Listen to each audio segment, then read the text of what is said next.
আসসালামু আলাইকুম, welcome back to my channel Sumi রান্নাঘরে সবাইকে স্বাগতম। তো প্রতিদিনের মতো আজও নিয়ে এলাম নতুন একটা রেসিপি। তো রেসিপিটি কেমন হয়েছে অবশ্যই কমেন্ট করে জানাবেন। তো চলুন বন্ধুরা, আজকের রেসিপিটি শেয়ার করা যাক। তো এখানে আমি গোটা কার্পু মাছ নিয়ে নিয়েছি, এটাকে কেটে নিলাম। এবার এটাকে রান্না করব। তো প্যান দিয়ে দিলাম, প্যানের মধ্যে তেল দিয়ে দিলাম। তেলে পেঁয়াজ কুচি দিয়ে খুব ভালো করে একটু নাড়াচাড়া করে নিলাম। তারপর দিয়ে দিলাম বড় চামচের 1 চা চামচ হলুদ গুঁড়ো, 2.5 চা চামচ কাশ্মীরি লাল লঙ্কার গুঁড়ো, পরিমাণ মতো লবণ আর জিরে গুঁড়ো দিয়ে খুব ভালো করে এটাকে নাড়াচাড়া করে নিলাম।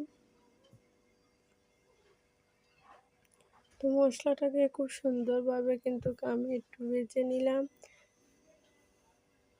তারপর পরিমাণ মতো লবণ দিয়ে দিলাম, দিয়ে আরও একটু নাড়াচাড়া করে নিলাম। তো মশলাটাকে খুব সুন্দরভাবে কিন্তু আমি কষিয়ে নেব, তো যাতে মশলা থেকে তেলটা ছেড়ে দেয় ততক্ষণ পর্যন্ত এটাকে খুব ভালো করে রান্না করব।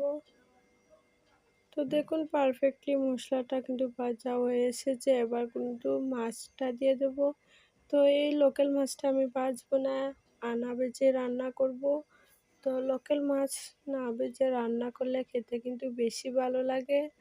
তো এভাবে মাছটা দিয়ে দিলাম, দিয়ে খুব ভালো করে একটু নাড়াচাড়া করে নিলাম। তারপর দিয়ে দিলাম পরিমাণ মতো জল।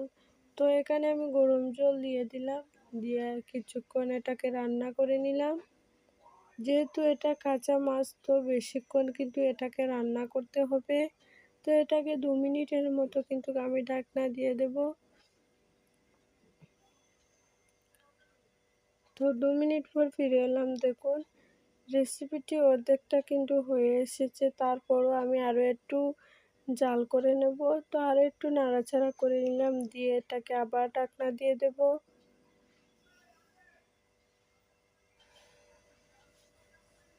তো এটাকে আরও 1 মিনিটের মতো আমি ঢাকনাটা দিয়ে দেব।